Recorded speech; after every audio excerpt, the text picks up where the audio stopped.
High hello friends, கேம்ப்ஸில் யார் யார் இருக்கா அப்படின்னு சொன்னால், ஒன்று இன்ஸ்டன்ட் லோன் கொடுக்குறவங்க.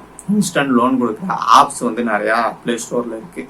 நிறையா நார்மலாக லோன்ஸ்னால் வந்து ரொம்ப பெரிய ப்ரொசீஜர் இருக்கும். பேங்க்கில் நீங்கள் பர்சனல் லோனாக இருக்கட்டும், ஹவுசிங் லோனாக இருக்கட்டும், இல்லை டூ வீலர் லோனாக இருக்கட்டும். டூ வீலர் லோன் கூட ஈஸியாக கிடச்சிடும். But housing loan, personal loan, இந்த மாதிரி விஷயங்களுக்குலாம் சில ப்ரொசீஜர் இருக்கும். அதெல்லாம் முடிச்சு அப்படி தான் லோன் வந்து கைக்கு வரும்.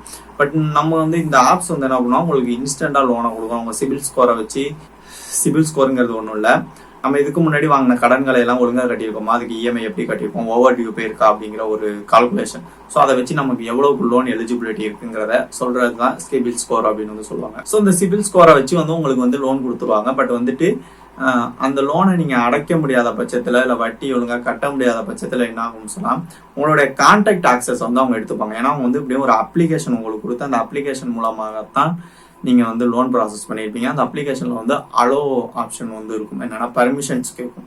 என்னென்ன பர்மிஷன்னா, லொக்கேஷன் பர்மிஷன், இந்த மாதிரிலாம் நிறையா கேட்கும். நம்மளும் கொடுத்துருவோம். அதில் வந்து ஃபைல் ஆக்சஸ் பர்மிஷன் ஒன்று ஆண்ட்ராய்டில் உண்டு. அந்த பர்மிஷனை நம்ம கொடுக்குறப்ப நம்ம மொபைலில் இருக்கிற ஃபைலை அந்த ஆப் ஆக்சஸ் பண்ணிக்கிறதுக்கான பர்மிஷனை வந்து நம்ம கொடுப்போம். இப்போ லொக்கேஷன் ஆக்சஸில் வந்துட்டு சில ரிஸ்ட்ரிக்ஷனை கொண்டு வந்துட்டாங்க. ஏன்னா சில ஆப்ஸ் வந்துட்டு அந்த ஆப்ஸை க்ளோஸ் பண்ணியிருந்தாலுமே கூட நம்ம லொக்கேஷன் அதை ஆக்சஸ் பண்ணுது அப்படிங்கிற காரணத்தினால allow only using the app அப்படின்னு ஒரு ஆப்ஷனை கொண்டு வந்திருக்காங்க. அது நம்ம கொடுக்குறப்ப அந்த ஆப் ஓப்பனில் இருக்கிறப்ப மட்டும் அதால் நம்ம லொக்கேஷனை ஆக்சஸ் பண்ண முடியும். நம்ம அதை க்ளோஸ் பண்ணிட்டோம்னா அதால் நம்மளோட லொக்கேஷனை ஆக்சஸ் பண்ண முடியாது. ஸோ இந்த ஃபைல் ஆக்சஸ் நம்ம கொடுக்குறப்ப நம்மளுடைய கான்டாக்ட்லேருந்து எல்லாத்தையுமே கான்டாக்ட் ஆக்சஸும் கேட்கும் தனியாக. ஸோ இதெல்லாம் நம்ம கொடுக்குறப்ப நம்ம கான்டாக்ட்ஸை எடுத்துக்கிட்டு அவங்களுக்கு வந்துட்டு நம்மளை பற்றி தப்பாக மெசேஜ் பண்ணுறது, இந்த மாதிரியான விஷயங்களை வந்து இவங்க வந்து பண்ணுறாங்க. ஸோ வந்து இதுலேருந்து வந்து தள்ளி இருக்கிறது ரொம்ப நல்லது. இது உங்களை ரொம்ப பொதுவாக பாதிக்கும். ஏன்னா நம்ம மேக்ஸிமம் வந்து சுற்றி இருக்கவங்களுக்காக வாழ்கிறவங்க. சுற்றி இருக்கவங்க நம்மளை எதுவும் சொல்லிடுவோமாங்களா அப்படிங்கிறதுக்காகவே ஒவ்வொரு விஷயத்தையும் யோசிச்சு நிறைய பேர் ட்ரெஸ்ஸை கூட தங்களுக்கு பிடிச்ச மாதிரி போட மாட்டாங்க. சுற்றி இருக்கவங்களுக்கு பிடிச்ச மாதிரி தான் போடுவாங்க. அப்படியான ஒரு சமூகத்துக்குள்ள நம்ம வாழ்ந்துகிட்டு இருக்கும் பொழுது அந்த இடத்துல வந்துட்டு இது வந்து ஒரு பெரிய ரிஸ்க், பெருசாக அவங்க மனசை வந்து பாதிச்சிடும் அப்படிங்கிற ஒரு விஷயம். இன்னொன்று என்னன்னு பார்த்தோம்னா, இன்ட்ரெஸ்ட் ரேட்டு என்னன்னா, நீங்கள் இன்னைக்கு 50,000 கொடுத்தா 2 நாளில் அதை 1 லட்சமாக கொடுப்பேன், நீங்கள் வந்து எவ்வளோ கொடுப்பீங்களோ அதில் 50% அதிகப்படுத்தி கொடுப்பேன் அப்படின்னு சொல்லி ஒரு குரூப் இன்ஸ்டாகிராமில் ஆரம்பித்து நிறைய இடங்களில் வந்து சுற்றுறாங்க. இப்போ அவங்கள்ட்ட எல்லாம் போயிட்டு நீங்கள் வந்து அமௌண்ட்டை கட்டிங்கன்னா ஒன்றுமே வராது. அப்படிலாம் யாராலையும் இன்ட்ரெஸ்ட் கொடுக்க முடியாது. ஏன்னா நீங்கள் வந்து ஃபிக்ஸ்டு டெபாசிட்னு சொல்லி பேங்க்கில் சொல்லுவாங்க. என்னன்னா நம்ம வந்து ஃபிக்ஸ்டாக ஒரு அமௌண்ட்டை கட்டினோம்னா ஒன் இயரில் வந்து நம்மளுக்கு ஒரு இன்ட்ரெஸ்ட் கொடுப்பாங்க. நார்மலாக பேங்க்கில் நம்மளுடைய சேவிங்ஸுக்கு வர இன்ட்ரெஸ்ட்டை விட அது அதிகமாக இருக்கும். அதுவே அதிகபட்சம் 6% இருக்கும். 6% ரொம்ப அதிகம். அவ்வளோதான், மேக்ஸிமம் 6% வச்சுக்கலாம்னு வச்சுக்கோங்க. இயர்லி 6% கொடுப்பாங்க. ஸோ அவ்வளவுதான் அவங்களே அதிகபட்சம் கொடுக்க முடியும். அப்போ அவங்க வந்து நீங்கள் ஒரு 1 லட்ச ரூபா கொடுத்தா கூட அதில் ஒரு 6%ங்கிறப்போ 1%ங்கிறது 6,000 வந்து கொடுக்க முடியும். ஸோ 6,000 தான் வந்து அவங்க 1 லட்ச ரூபாய்க்கு அவங்க கொடுக்க முடியும், அதாவது பேங்கே. அப்படிங்கிறப்ப நீங்கள் இவங்க வந்துட்டு உங்களுக்கு 2 லட்ச ரூபா அதுவும் 2 நாளில் தரேன், 1 மாதத்தில் தரேன்னா வாய்ப்பே கிடையாது. இது நிறையா பேர் பண்ணிக்கிட்டு இருக்காங்க இந்த ஃப்ராடை. ஸோ வந்து இதுலேருந்து வந்து நம்ம உஷாராக இருக்கணும். அடுத்தது வந்து பார்த்தா fake websites plus fake selling பேஜஸும் இருக்குது. ஏன்னா ஃப்ளிப்கார்ட், அமேசான் இந்த மாதிரிலாம் வந்து இதுக்கு டூப்ளிகேட் சைட்ஸ் வந்து இருக்குது. கிட்டத்தட்ட அந்த ஃப்ளிப்கார்ட்டோடைய இன்டர்ஃபேஸு, ஃப்ளிப்கார்ட் பார்க்க உங்களுக்கு எப்படி இருக்குது, சேம் அப்படியே தூக்கி அதை வந்து இவங்க டிசைன் பண்ணியிருப்பாங்க. அமேசானே அதே மாதிரி டிசைன் பண்ணியிருப்பாங்க. அதில் போனால் 12,000 மதிப்புள்ள ஃபோன் வந்து பார்த்தா 4,000, 3,000, 2,000 இந்த மாதிரி போட்டிருக்கும். அப்போ என்ன பண்ணுவாங்க, பைனோ கொடுத்து வேக வேகமாக அட்ரஸ் எல்லாம் போட்டு கொடுத்து ஆர்டரையும் கொடுத்து கேஷ் ஆன் டெலிவரி மேக்ஸிமம் இருக்காது. அப்படி கேஷ் ஆன் டெலிவரி இருந்தாலும் வர்ற பொருள் அந்த பொருளாக இருக்காது கண்டிப்பாக. ஏன்னா கேஷ் ஒன்ஸ் கொடுத்து வாங்கி பிரிச்சுட்டோம் அப்படின்னா போஸ்ட்டில் தான் வரும். மேக்ஸிமம் பார்த்தீங்கன்னா போஸ்ட்டில் வர்றதை பொறுத்த வரைக்கும் எதில் வந்தாலும் சரி ரிட்டர்ன் ஆப்ஷன் இருந்தால் தான் ரிட்டர்ன் பண்ண முடியும். நம்ம அது ஃப்ளிப்கார்ட்டில் வாங்கினா தானே, நம்ம ஃப்ளிப்கார்ட்லேயே அமேசான்லேயே வாங்கினா தானே அதை நம்ம ரிட்டர்னே பண்ண முடியும்.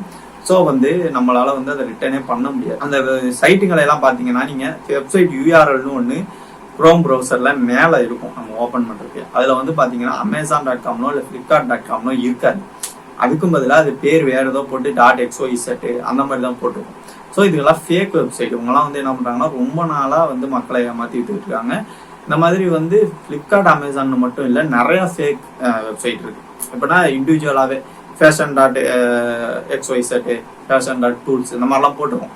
நம்ம இப்போ ஃபேஷன் ஆக்சசரிஸ் வாங்க அதுக்குள்ளே போகிறோம், போய் பார்க்குறப்ப பார்த்தா மற்ற கடையில் விற்கிறத விட ரொம்ப கம்மியாக ரேட்டு போட்டிருக்கு, ரொம்ப கம்மியாக போட்டிருக்கும். ஆஃபரில் போட்டிருக்கிறது வேற, பாதிக்கு குறைச்சி போட்டிருக்கிறது வேற. ஸோ அந்த இடத்துல நம்ம என்ன பண்ணுவோம்னா, ஒரு ஆசையில் போய் ஆர்டரை போட்டுருவோம். ஆனால் அது நமக்கு வராது.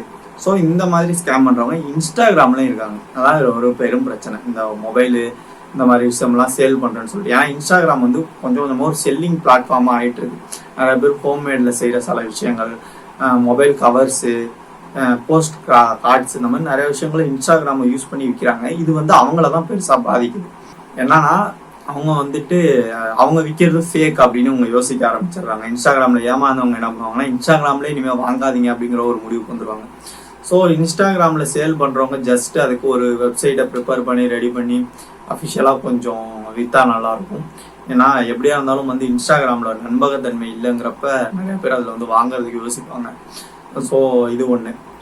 ஸோ ஃப்ளிப்கார்ட், அமேசான், குரோமா இந்த மாதிரி சைட்டுங்களுக்கெல்லாம் பார்த்தோம்னா அதோடைய அஃபிஷியல் நேமை நம்ம முதல்ல செக் பண்ணிக்கணும். அமேசானை பொறுத்த வரைக்கும் amazon.com அப்படிங்கிறது வந்து தான் வரும்.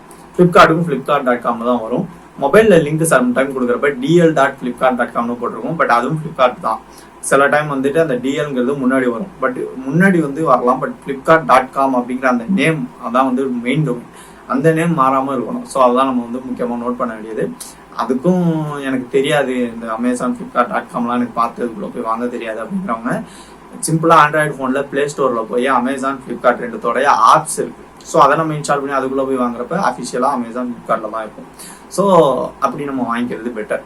So maximum smart phone use பண்ணுறவங்க இந்த மாதிரி விஷயத்துலேருந்து ஒதுங்கி இருக்கிறது நம்மளுக்கு நல்லது. ஏன்னா நம்ம எல்லாருமே வந்து ஒரு மிடில் கிளாஸ் இடத்துல இருந்து தான் வரும். ஒரு 1000 ரூபா பெரிய காசு அப்படிங்கிற இடத்துல இருந்து தான் எல்லாருமே இருந்துகிட்டு இருக்கோம். ஸோ நம்ம வந்துட்டு ரொம்ப ஈஸியாக நமக்கு காசு தேவை இருக்கும் தான், நம்ம காசு தேவை இருக்குது, நம்ம ஒரு 1000-2000 ரூபா எக்ஸ்ட்ரா கிடைச்சதுன்னா அது யூஸ் தான். பட் அதை தான் அவங்களுக்கு வந்து அதை தான் அவங்க யூஸ் பண்ணிக்கிறாங்க. ஸோ நம்ம வந்துட்டு அந்த மாதிரி விஷயங்களுக்குள்ளே போகாமல் இருக்கிறது நல்லது. முக்கியமான ஒரு விஷயம் சொல்ல மாட்டேன், ஒர்க் ஃப்ரம் ஹோம்ங்கிறது வந்து நிறைய பேர் வந்து வீட்டிலேருந்து ஒர்க் பண்ணுறாங்க, ஒரு ஃப்ளெக்சிபிளாக இருக்குமேன்னு சொல்லிட்டு ஒர்க் ஃப்ரம் ஹோமுக்கு வந்து ரொம்ப முயற்சி பண்ணுறாங்க. பட் ஆனால் ஒர்க் ஃப்ரம் ஹோமுக்கு நிறைய கம்பெனி கொடுக்குறாங்க. இப்போ இந்தியா டைம்ஸில் வந்து ஒர்க் ஃப்ரம் ஹோம் எடுக்கிறாங்க. மேக்ஸிமம் இந்த கண்டென்ட் ரைட்டிங்னு சொல்லுவாங்க, நியூஸ் இந்த மாதிரி கண்டென்ட் எழுதுறது. ஸோ இதுக்கு வந்து நம்ம அதிகபட்சமாக வந்து ஃப்ரீலான்சிங்காக வந்து வேலைக்கு அதிகபட்சமாக எடுப்பாங்க. அப்படி எடுக்கிறப்ப வந்து எடுப்பாங்க தான். பட் ஆனால் யாருமே வந்து பேமெண்ட் வாங்க மாட்டாங்க. நீங்கள் எந்த இடத்துக்கு ஃப்ரீலான்ஸ் ஒர்க்குக்கு எடுத்தாலும் உங்ககிட்ட முன்கூட்டியே ஒரு அமௌண்ட் வாங்க மாட்டாங்க. உங்ககிட்ட மிஞ்சி போனால் உங்கள் எக்ஸ்பீரியன்ஸ் எப்படி இருக்கும், உங்களுக்கு அந்த வேலை தெரிஞ்சுக்கலான்னு பார்ப்பாங்க. அப்புறம் வேலை கொடுத்துருவாங்க, ஒர்க்கிங் டைம் சொல்லிடுவாங்க. மந்த்லி உங்கள் சேலரி வந்து உங்கள் பேங்க் அக்கௌண்ட்டுக்கு அனுப்பிடுவாங்க. அவ்வளோதானே தவிர உங்கள்கிட்ட காசு வாங்க மாட்டாங்க. காசு ஒருத்தவங்க உங்கள்கிட்ட கேட்குறாங்க, work from home project amount cost இது, ஒன் டைம் பேமெண்ட் இது, நீங்கள் கட்டணும், அதுக்கப்புறம் தான் ஒர்க் பண்ணணும், இப்படி என்ன சொன்னாலும் சரி காசு கேட்டாங்கன்னா அவங்க ஃப்ராடாக தான் இருப்பாங்க. கண்டிப்பாக ஒரிஜினல் ஒர்க் வாங்குறவங்க வந்து காசு வாங்க மாட்டாங்க. ஸோ அந்த மாதிரி இருக்கிற எதுலையுமே போயிடாதீங்க. ஒர்க் ஃப்ரம் ஹோம்னு தேடுறப்ப தயவு செஞ்சு கொஞ்சம் தெளிவாக தேடுங்க. மேக்ஸிமம் வந்து இந்த கண்டென்ட் ரைட்டிங் தெரிஞ்சவங்க, அதாவது நான் ஏற்கனவே நியூஸ் மீடியாவில் ஒர்க் பண்ணியிருக்கேன், இல்லை ஏன்னா இந்த சிறுகதைகள் இந்த மாதிரி விஷயங்கள்லாம் எழுதுவேன் ஏற்கனவே கம்ப்யூட்டரில். எனக்கு கொஞ்சம் டைப்பிங் ஸ்கில்லும் இருக்குது, நான் கொஞ்சம் வேகமாக எழுதுவேன். டைப் ரைட்டிங்லாம் தெரியாது, பட் வேகமாக எழுதுவேன். அப்புறம் தமிழ் டைப் ரைட்டிங், தமிழில் கொஞ்சம் எழுத தெரியும் கம்ப்யூட்டர்லேயே. அப்படிங்கிற அளவுக்கு இருக்கீங்க அப்படிங்கிற பட்சத்தில் நீங்கள் அப்ரோச் பண்ணலாம். நிறையா சினிமா வெப்சைட்ஸ் இருக்குது, நியூஸ் வெப்சைட் இருக்குது, அவங்களுடைய அஃபிஷியல் மெயிலுக்கு நீங்கள் மெயில் பண்ணலாம். அந்த மாதிரி ஃப்ரீலான்சிங் ஒர்க் இருந்தால் எனக்கு வந்து சொல்லுங்கன்னு சொல்லி மெயில் பண்ணலாம். இது ஒரு சூப்பரான அப்ரோச். உங்களுக்கு வந்து கண்டிப்பாக உங்களுக்கு வேகன்சி இருக்குது, அவங்களுக்கு ஆள் தேவைங்கிற பட்சத்தில் உங்களை வந்து கண்டிப்பாக எடுத்துப்பாங்க. ஏன்னா ஃப்ரீலான்சர்கள்லாம் அவங்களுக்கு ஒரு கம்ஃபர்டபுளான ஜோனு. உங்களுக்கு தனியாக கரண்ட்டு, உங்களுக்கு சிஸ்டம் அதெல்லாம் அவங்க கொடுக்க தேவையில்லை. நீங்களே கம்ப்யூட்டர் வச்சுருப்பீங்க, வேலை பார்ப்பீங்க. மந்த்லி உங்களுக்கு ஒரு அமௌண்ட்டை மட்டும் கொடுத்தாலாம். அமௌண்ட்டும் வந்து ஃப்ரீலான்சர் பொறுத்த வரைக்கும் பெருசாக சம்பளம் கொடுக்க மாட்டாங்க. மேக்ஸிமம் 10,000 கொடுப்பாங்க. ஸோ 10,000 தான் உங்களுக்கு இன்க்ரிமெண்ட் கொடுக்க தேவையில்லை. ஸோ இந்த மாதிரி நிறையா விஷயம் இருக்கிறதுனால ஃப்ரீலான்சரை வந்து எடுக்கிறதுக்கு தயங்க மாட்டாங்க. ஸோ அந்த மாதிரியான ஒரு அப்ரோச்சை பண்ணுங்கள். உங்கள் ஃபீல்டு என்னவோ அது சம்மந்தமாக இருக்கிற விஷயங்களில், ஃபோட்டோஷாப் உங்களுக்கு தெரியுமா, அப்போ ஃபோட்டோஷாப் சம்மந்தமாக இருக்கிற வெப்சைட்டு, கம்பெனி, இந்த மாதிரி விஷயங்களுக்கு ஃப்ரீலான்சராக நான் ஒர்க் பண்ண வில்லிங்காக இருக்கேன். ஸோ உங்கள்கிட்ட இருந்தால் எனக்கு சொல்லுங்கன்னு சொல்லி அவங்களுடைய அஃபிஷியல் மெயிலுக்கு வந்து நீங்கள் மெயில் பண்ணலாம். ஸோ இது வந்து ஒரு சூப்பரான விஷயம். இப்படி தான் வந்து நீங்கள் ஒர்க் ஃப்ரம் ஹோம் வாங்க முடியும். ஸோ ஃப்ரெண்ட்ஸ், ஸோ அவேர்னஸாக இருந்துக்கோங்க. அதுக்கு தான் இந்த வீடியோ ரொம்ப பெருசாக போயிடுச்சு. ஸோ நெக்ஸ்ட் இன்னொரு வீடியோவில்